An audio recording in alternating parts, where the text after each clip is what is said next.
Presiden Prabowo Subianto menyambut baik pengembalian uang pengganti kerugian negara dari kasus korupsi ekspor minyak kelapa sawit sebesar 13,2 triliun rupiah di Kejaksaan Agung Republik Indonesia. Selain Presiden Prabowo, penyerahan uang ini juga dihadiri sejumlah pejabat seperti Jaksa Agung ST Burhanuddin, Menhan Syafri Samsudin, hingga Menteri Keuangan Purbaya Yudisadewa. Penyerahan uang ini merupakan tindak lanjut dari putusan kasasi Mahkamah Agung yang menganulir vonis lepas terhadap 3 terdakwa dalam kasus korupsi ekspor CPO, yakni Permata Hijau Group, Wilmar Group, dan Musim Mas Group.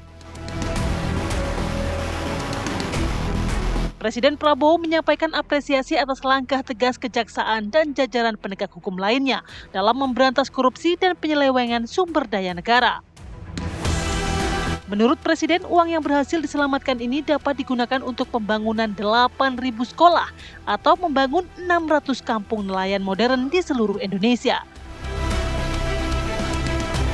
Presiden Prabowo Subianto tak main-main menunjukkan komitmennya memberantas korupsi di Republik ini.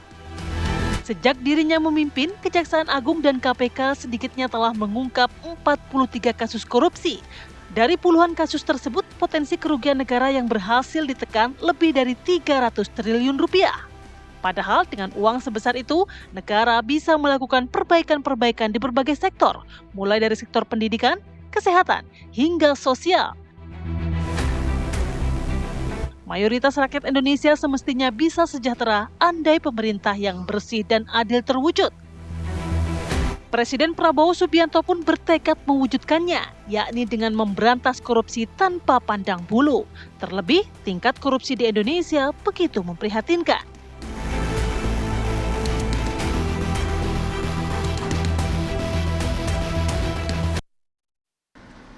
Rp13 triliun ini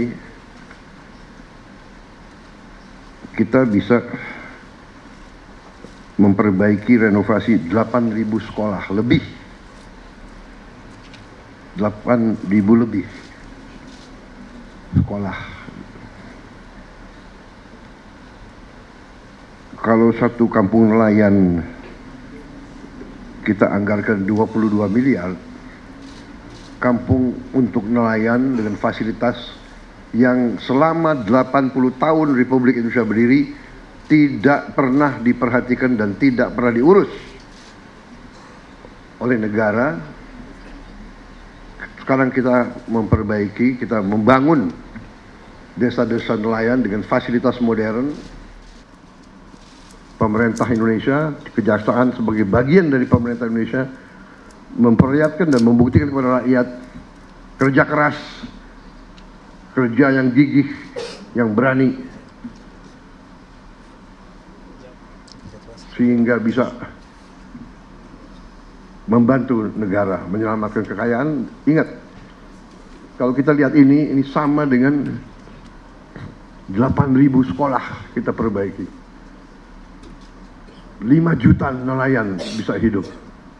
5 juta dengan uang yang ada di sini. Saya ini greget, saya ingin kalau bisa kita kejar lagi itu ya, kekayaan yang diselewengkan. Terima kasih. Selamat bekerja di atas jalan yang mulia. Dalam perkara ini, barang rampasan negara berupa uang akan kami serahkan kepada Kementerian Keuangan dan sebagai instansi yang berwenang mengelola keuangan negara. Dan tadi tidak mungkin kami hadirkan di sini semua. Kalau 13 triliun akan kami mungkin tempatnya yang tidak memungkinkan. Jadi ini sekitar 2,4 triliun. Ya, banyak yang kemudian mengapresiasi begitu ya, bagaimana kemudian kiprah 1 tahun pemerintah Prabowo Gibran dalam pemberantasan korupsi ini salah satu penegakan hukum juga di tanah air, karena nilainya juga fantastis. Kemarin kita lihat 13,2 triliun rupiah. Total kalau bisa dihitung gitu ya, informasi ada 80 koruptor dari 43 kasus yang mampu diberantas dalam 1 tahun ini. Nah, jumlah uang yang fantastis ini tadi dikatakan bisa merenovasi 8.000 sekolah se-Indonesia. Wow. Bayangin sebanyak itu, kalau kita beli seblak bisa dapat berapa banyak itu ya. Itu bisa mengasih makan seluruh Indonesia atau gimana ya, karena angka yang begitu luar biasa, terlebih lagi kita juga masih melihat banyak juga kemudian dana yang harus dibutuhkan untuk bisa kemudian menjalankan berbagai program prioritas sebagai salah satu upaya untuk memakmurkan rakyat gitu ya. Kita coba bahas hal ini bersama dengan sejumlah narasumber. Sudah hadir di studio ada Mas Heri Firmansyah, pakar hukum pidana Universitas Tarumanegara. Selamat pagi Mas Heri. Assalamualaikum warahmatullahi. Nah, ini kita juga ingin dengar nih ya, auman dari seorang Sorsiagian, pegiat anti korupsi kita. Selamat pagi, Bang. Selamat pagi, Mbak Maria. Dan Ketua Komisi Kejaksaan, Prof. Pujiono Suwadi yang sudah tergabung melalui sambungan Zoom bersama kami pagi hari ini. Prof. Puji, selamat pagi. Selamat pagi, Mbak Maria, Mas Reza, Pak Saur, Mas. Iya. Prof. Puji, saya ingin langsung ke Anda, Prof. Melihat bagaimana kemudian kiprah 1 tahun pemerintahan Prabowo Gibran dengan jumlah kasus korupsi yang dibuka luar biasa. Bahkan ada nama-nama yang mungkin sebelumnya banyak pihak yang mengasumsikan bahwa nama-nama ini tidak akan mungkin bisa kemudian ditersangkakan. Tapi nyatanya saat ini terbukti dengan kemarin nilai nominal yang juga diserahkan kepada Menteri Keuangan cukup besar kan kepada negara. Prof. Puji. Ya, menurut catatan saya ada 2 hal ya. Yang pertama adalah keberanian dan yang kedua adalah soal paradigma baru dalam pemberantasan korupsi. Nah, yang soal keberanian ini adalah Pak Prabowo tidak main-main untuk kemudian meminta pada jajarannya untuk mengusut beberapa kasus. Salah satunya adalah Riza Khalid yang dari 2 periode sebelumnya itu tidak hampir untouchable kan, hampir tidak tersentuh. Nah, yang pada pemerintahan Pak Prabowo itu dengan kemauan politik yang sangat kuat, akhirnya bisa ditetapkan tersangka. Walaupun catatannya memang sampai hari ini yang bersangkutan belum bisa dihadirkan atau belum bisa dilakukan upaya paksa terhadap yang bersangkutan di catatan kita. Nah, yang kedua adalah soal paradigma baru. Paradigma baru dalam pemberantasan korupsi yang dalam pemerintahan Pak Prabowo ini menekankan bukan hanya efek deterrent itu bukan hanya sekedar melakukan hukuman badan ya. Hukuman badan itu bagian dari efek deterrent, itu adalah sebuah keniscayaan, itu bagian dari amanah undang-undang kita. Tetapi yang jauh lebih penting adalah bahwa yang namanya pemberantasan korupsi, pidana korupsi ini adalah kejahatan keuangan. Maka lebih penting juga efek deterrent itu bagaimana kemudian melakukan pengembalian kerugian keuangan negara atau kerugian perekonomian negara. Dan pada hari kemarin itu dari total 17 triliun bisa dikembalikan 13,255 triliun. Ini adalah satu langkah paradigma baru dalam pemberantasan korupsi, bahwa penting untuk kemudian menunjukkan atau memberikan juga sarana memberikan efek deterrent itu berupa kemudian pemiskinan melalui proses conviction base ya. Ini conviction base, meskipun kita baru kemudian conviction base dalam perampasan aset, tapi ini perlu dilakukan paradigma baru. 2 catatan itu menurut saya. Nah, meskipun juga kemudian ada catatan yang menarik yang kemudian disampaikan oleh Pak Prabowo dalam pidato di Kejaksaan Agung itu, satu sisi memuji Kejaksaan Agung yang berani tegas dalam pemberantasan korupsi khususnya. Di satu sisi juga ada koreksi yang juga disampaikan Pak Prabowo untuk Kejaksaan Agung agar mawas diri karena memang masih ditemukan di beberapa daerah integritas dari jaksa ini yang masih ada masalah, dan catatan itu bagian dari koreksi pimpinan tertinggi yang sangat positif bagi pembenahan Kejaksaan Agung ke depan. Oke, saya ke Bang Saur. Ya. Paradigma baru katanya. Ini seberapa efektif nanti terjadi ke depannya? Apakah tren-tren di awal saja atau ini bisa berlangsung secara lama? Iya, ini menarik memang. Misalnya yang disebut hari ini penyerahan uang kerugian negara, ini kan menarik kita analisis. Karena sebelumnya kan bebas di pengadilan negeri. Yang ada pemberian 80 miliar untuk menyuap hakim. Yang kemudian ada beberapa hakim kemudian dipecat dan sudah dihukum. Dan juga ada 2 lawyernya sedang berproses hukum. Nah, ini kan kejahatan korporasi, nanti Dr. Heri bisa mendalami, di mana memang jaksa ini kreatif, fokus untuk pengembalian uang negaranya yang tadi kita baca 13 triliun dari 17 triliun. Nah, saya kira kita perlu optimis karena ini 1 tahun sekalipun tentu ini kan masih perjalanan panjang. Ya. Namun setidaknya Philip dan Maria dengan apa katakanlah yang dilakukan oleh aparat penegak hukum ini menjanjikan. Cuman begini, catatan kita juga yang kritis.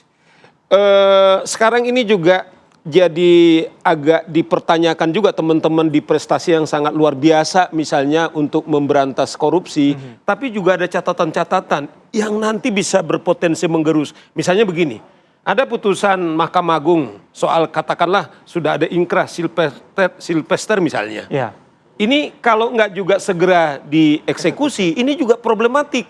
Karena jangan-jangan apa yang sekarang ditindak daripada teman-teman Kejaksaan Agung ini, sama yang dibilang tadi Presiden bilang, jaksa juga sering tajam ke atas, tumpul ke bawah. Apakah memang ada juga pihak yang lebih tajam ke atas, kenapa ini tidak ditindak?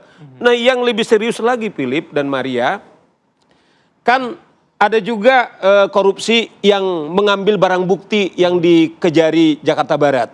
Salah satu jaksanya telah dihukum 9 tahun, ternyata uang itu mengalir kepada kepala Kejari dan sudah disidangkan secara etik dan betul dia bersalah menerima uang korupsi, tapi sampai detik ini tidak dilakukan tindak pidana. Nah, menurut saya catatan-catatan ini kalau tidak segera dituntaskan, apa pertanyaan Philip bisa juga berpotensi Reza, Bang, untuk ini, Bang. di ke depan, iya Reza, namanya Bang Reza, Bang. iya Reza ini bisa juga mengurangi mereduce kepercayaan ke depan. Namun kita pikir kita positif lah setahun ini. Namun kalau ini tidak diperbaiki, saya bilang itu juga bisa menghambat Reza.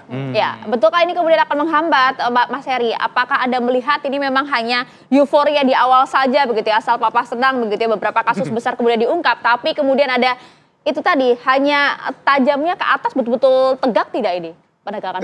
Yang pasti ini satu sinyalemen positif ya. Di tengah-tengah kekalahan Liverpool dari Edok MU. Edok MU. Udah lama kita nggak jagoin MU lagi. Tapi begini, bahwa kehadiran Pak Prabowo itu bagi saya adalah satu bentuk komitmen juga ya, perwujudan bahwa Panglima dalam pemberantasan korupsi itu hadir.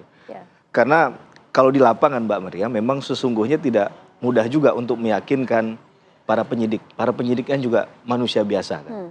Berhadapan dengan kekuatan yang besar, invisible hands tadi, yang maka ini dibutuh ada suntikan moral ya dari pimpinan tertinggi tadi pemberantasan korupsi. Persoalannya adalah sebenarnya politik hukum tindak pidana korupsi kita ini akan kemana nantinya.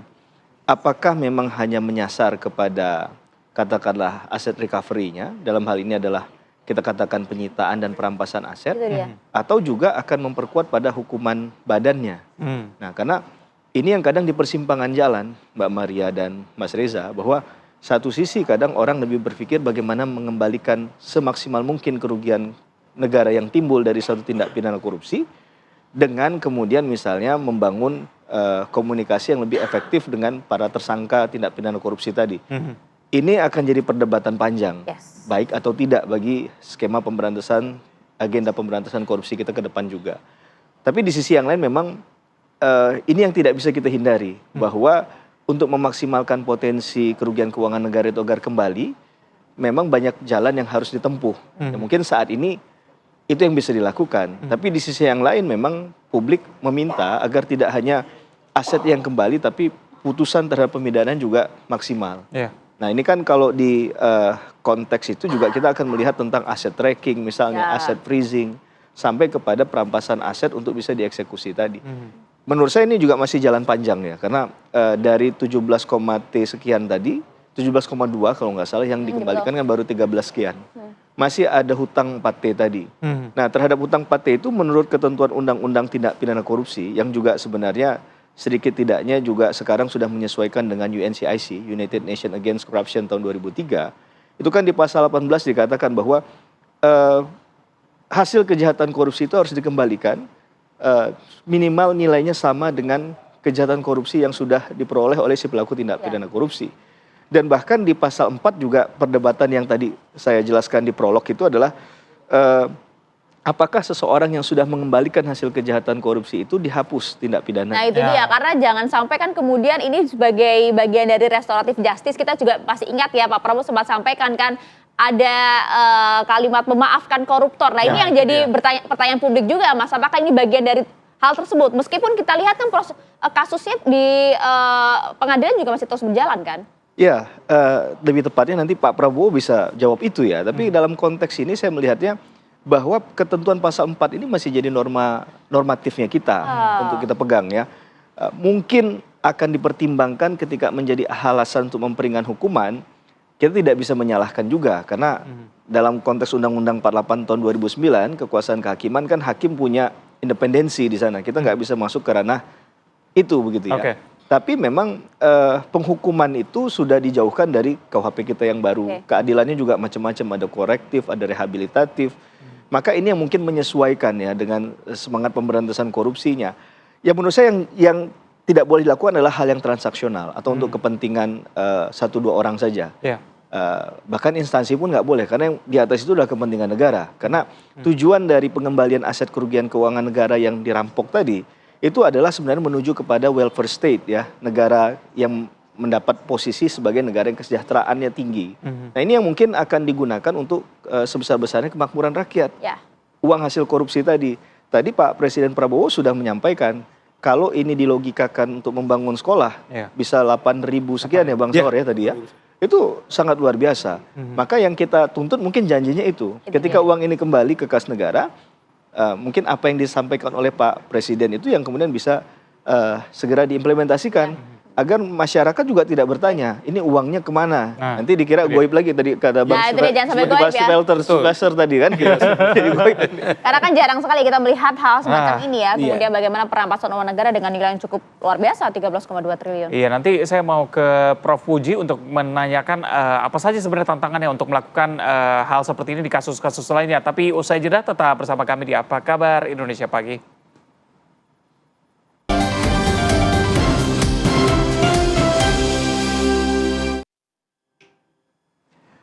Kita lanjutkan dialognya kembali, saya ke Bang Saur. Bang Saur, kalau tadi kita lihat, ini kan secara simbolis, tampil uang secara banyak begitu ya. Sebelum-sebelumnya Kejaksaan juga sempat melakukan itu, walaupun jarang begitu ya. Tapi apakah ini bisa dibilang efektif untuk efek jera para pelaku koruptor?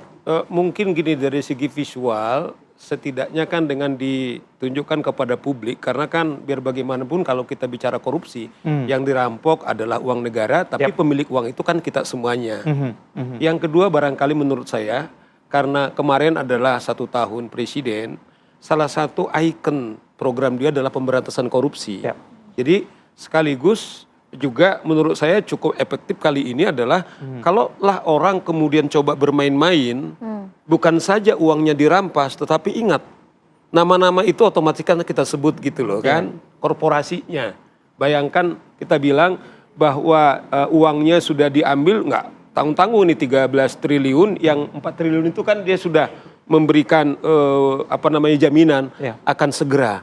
Nah, tapi yang kedua saya kira itu yang saya bilang, ini cukup, malah kalau mau lebih strategis lagi, ini juga kerjanya Prof. Pujo, bagaimana juga membersihkan dari dalam aparat penegak hukum ini. Apakah itu jaksa, apakah itu polisi, hakim, kemudian juga di KPK. Karena sering juga terjadi, misalnya kan saya sandingkan ini antara dua. It looks kecil misalnya yang diterima oleh Kajari, Jakarta Barat. Nah kan orang berpikir juga Reza, yang nggak ketahuan bagaimana? Nah itu dia. Kan orang awam bisa berpikir gitu, bisa publik berpikir gitu. Nah makanya juga kita teriaki Pak Pujo, bisa saja Komisi Kejaksaan, karena kan Kejaksaan ini jadi ikonik gitu. Karena mereka sekarang dari segi survei, kemudian bagus sekali, namun saya bilang kita tidak akan bisa cukup dengan survei karena itu semu itu. Tetapi yang saya bilang, kenapa jaksanya itu Pak Pujo, yang sudah 2 itu, yang Jaksa Agung, melalui ini juga kita minta, kalau adil, dia sudah nyata menerima uang korupsi. Tidak cukup hanya disanksi etik saja, harus juga diseret seperti juga jaksa penuntut umumnya udah diseret di pengadilan dan dihukum 9 tahun, dan 2 advokat juga Pak Pujo sudah dihukum 4 dan 5 tahun, nggak fair juga pimpinannya Nah, lepas. itu dia. Kita coba langsung Gitu tuh. loh. Prof. Karena kita harus- Pujiono, bagaimana meresponi jangan sampai kemudian ada asumsi publik ini jangan-jangan bisa saja ada negosiasi nih di belakang para kasus hukum ini untuk kemudian bisa mengembalikan uang negara yang cukup besar, tapi kemudian nanti bisa dinego-nego kasus hukumnya. Ya, kita itu kan bagian dari resort untuk menjaga integritas itu ya. Makanya kemarin kita undang terhadap 2 kasus sebenarnya ya. Yang pertama Jamwas, kita untuk minta penjelasan terkait kasus yang disampaikan Bang Saur tadi, yang kasus Fahrenheit itu. Kita undang Kejaksaan Agung, Jaksa Agung Muda Pengawasan untuk memberikan penjelasan. Dari hasil penjelasan itu nanti akan ditelaah, dari telaah teman-teman itu nanti kita akan berikan rekomendasi, termasuk rekomendasi kepada Presiden terhadap case Fahrenheit yang jaksa yang menerima uang hasil penyembunyian atau penguntitan dari barang bukti kasus Fahrenheit. Yang kedua juga kasus Sylvester. Kemarin sebenarnya kita undang juga Kajari Jakarta Selatan, tapi kebetulan minta reschedule. Nah, minggu ini kita juga akan undang. Kenapa juga tidak segera dieksekusi? Semoga saja kita akan mendapatkan jawaban dan proses kedua hal itu bisa berjalan paralel. Sehingga apa yang kemudian dikhawatirkan publik itu kita bisa menemukan jawabannya dan menemukan solusinya. Itu yang pertama. Yang kedua juga tadi disampaikan Pak Heri tentang kita kan juga sudah, ini termasuk komitmen Pak Prabowo dan Kejaksaan Agung, apa yang kemudian harus diperbaiki tentang rekomendasi dari United Nations Convention Against Corruption tahun 2003. Meskipun ini bukan yang sifatnya rekomendasi yang mandatori, tetapi Indonesia sudah meratifikasi itu, sehingga menurut saya yang terkait dengan illicit enrichment, jadi pengkayaan, memperkaya diri sendiri secara illicit, secara ilegal ini harus kemudian ditindaklanjuti dengan regulasi tentang perampasan aset. Nah, perampasan aset saat ini kita belum ada yang in rem, kita pakainya conviction based berdasarkan KUHP dan juga berdasarkan Undang-Undang Tipikor. Cuman conviction based ini sangat terbatas sekali. Catatan kita yang pertama adalah terbatasnya regulasinya belum begitu detail. Yang kedua, struktur di kejaksaan, karena kita fokusnya di kejaksaan, struktur di kejaksaan untuk tracing aset ini sekarang memang kita apresiasi sudah ada Badan Pemulihan Aset, tetapi khusus untuk tracing aset yang conviction based itu hanya dilakukan oleh salah satu unit yang dulu ada di bawah Pitsus ya, Jampitsus, sekarang ada di bawah BPA, itu adalah Subdit. Ya, Subdit itu kelasnya hanya eselon 3 yang tentu tangan dan kakinya tidak cukup panjang untuk melakukan perampasan aset yang conviction based ini, termasuk tracing aset hingga kemudian freezing dan segala macam itu. Nah, kita dorong nih perbaikan SOTK di Kejaksaan Agung agar tracing aset ini bisa kemudian naik kelas, bisa menjadi eselon 2 direktur begitu, sehingga kaki tangan jelas, sehingga ketika melakukan tracing hingga freezing aset yang conviction based ini kemudian bisa lebih maksimal lagi, sehingga ketika kemudian pidana pokoknya jalan, pidana tambahan yang ganti rugi itu ketika kemudian dieksekusi, case-nya bisa seperti ini, bisa kasusnya Wilmar, kasusnya Permata Hijau, kasusnya Musimas ini bisa kemudian maksimal. Beberapa case yang lain kan tidak maksimal, kerugian negaranya besar, tapi pengembalian kerugian negaranya kan ganti ruginya kan belum bisa kemudian dilakukan penyitaan sejak awal. Nah, ini yang kemudian Kejaksaan harus berbenah ya, sekali berbenah dengan pembaruan SOTK menurut saya. Nah, yang kedua adalah ya kita juga dorong juga di DPR RI untuk kemudian segera kemudian meresmikan lah ya, mensahkan, membahas undang-undang perampasan aset yang basisnya adalah non-conviction based. Non-conviction based ini yang in rem, sehingga tidak harus kemudian menunggu proses pidana berjalan atau proses pidana selesai, tapi perampasan aset itu bisa kemudian dilakukan di awal yang sifatnya itu in rem. In rem itu prosesnya di luar pidana. Demikian. Oke, saya ke Bang Heri. Bang Heri, kalau tadi setelah mendengarkan penjelasan dari Prof. Puji, Anda optimis nggak dengan perampasan aset yang kemungkinan nanti akan terjadi di Indonesia? Dalam pemberantasan korupsi harus optimis ya, walaupun pada realitasnya mungkin tidak sesuai, mungkin jauh panggang dari api, karena memang tuntutan masyarakat tinggi terhadap pemberantasan korupsi, karena ini adalah musuh bersama kita. Nah, tadi yang disampaikan memang kenyataannya di negara common law kan lebih kepada non-conviction based asset forfeiture tadi. Bahwa perampasan terhadap aset kejahatan korupsi itu bisa dilakukan tanpa menunggu putusan pidana. Harusnya. Nah ini yang sebenarnya harusnya didorong dalam peta pemberantasan korupsi ke depan, dititipkan dalam undang-undang perampasan aset misalnya. Agar kerja teman-teman di bawah ini lebih ringan. Karena bisa saja, nih Bang Saur juga latar belakangnya advokat begitu kan, saya juga advokat. Tentunya ketika ada satu orang yang kemudian dikenakan terhadap penyitaan dan belum dirampas asetnya sampai sejauh itu kan, dia pasti melakukan perlawanan tuh terhadap aset-aset yang akan disita tadi ataupun akan dirampas. Pasti. Dengan alasan dalilnya satu, putusannya belum inkrah, belum ada putusan di pengadilan, mereka masih melakukan upaya hukum dan lain sebagainya. Nah, untuk aset tracking ini juga jadi penting. Karena ini adalah dasar ketika kita akan bicara tentang aset-aset yang akan dirampas atau disita tadi.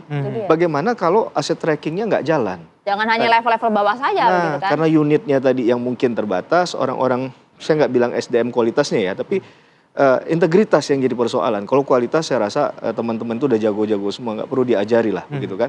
Tapi yang jadi persoalan adalah masalah integritas tadi.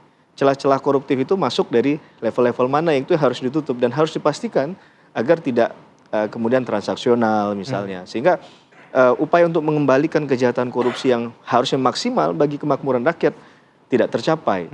Maka skema ini menurut saya juga penting, tidak hanya melihat dari aturan mainnya, rule of the game-nya saja, tapi juga integritas tadi. Maka orang-orang yang masuk ke unit ini harus orang-orang terpilih secara integriti gitu ya. Ini yang menurut saya jadi perhatian juga kita titipkan ke Prof. Pujiono ya, selaku Ketua Komisi Kejaksaan, untuk bisa bersuara lantang dan menyampaikan itu ke teman-teman di Kejaksaan Agung misalnya. Saya rasa itu poinnya Bang. Saya tambahkan ini soalnya penting banget pertanyaan Reza. Memang betul karena ini kan tema kita tekad Prabowo membersihkan korupsi. RUU perampasan aset harus segera. Sebab kalau kita lihat bagaimana tuntutan publik. Coba bayangkan tragedi Agustus. Di akhir itu Maria sampai Menteri Sri Mulyani mengakhiri karirnya, rumahnya dijarah. Ada beberapa anggota DPR, kemudian mereka harus dijarah. Terlepas tentu ada konsekuensi hukum. Salah satu yang tuntutan publik, yang nomor satu itu adalah segera undangkan RUU perampasan aset. Saya ingatkan nih teman-teman di DPR nih, yang tadinya inisiatif dari pemerintah kan inisiatif daripada mereka. Anda tidak boleh lagi main-main soal ini. Karena apakah sampai kita dinepalkan dan lain-lain, itu ada loh. Jangan juga niat daripada presiden sebagai panglima, sebagai kepala negara dan pemerintahan.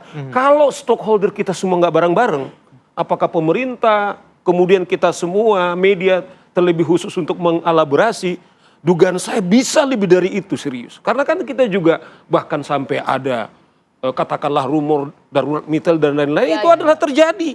Salah satu tuntutan adalah RUU perampasan aset. Dan ini kita minta betul nih atas nama rakyat nih. Supaya teman-teman DPR Anda jangan lagi berpikir kemudian untuk buying time lagi. Karena sudah hampir 20 tahun ini keinginan rakyat. Kalau tidak saya bilang ini bisa kita bukan saja pemberantasan korupsi, tapi bisa kita setback. Dan ini kan juga marwah ya dari tekad besar seorang Presiden Prabowo untuk memberantas korupsi. Terima kasih banyak Bung Saur, Mas Edi terima kasih banyak. Prof. Pujiono juga terima kasih atas waktu bersama kami di Apa Kabar Indonesia Pagi.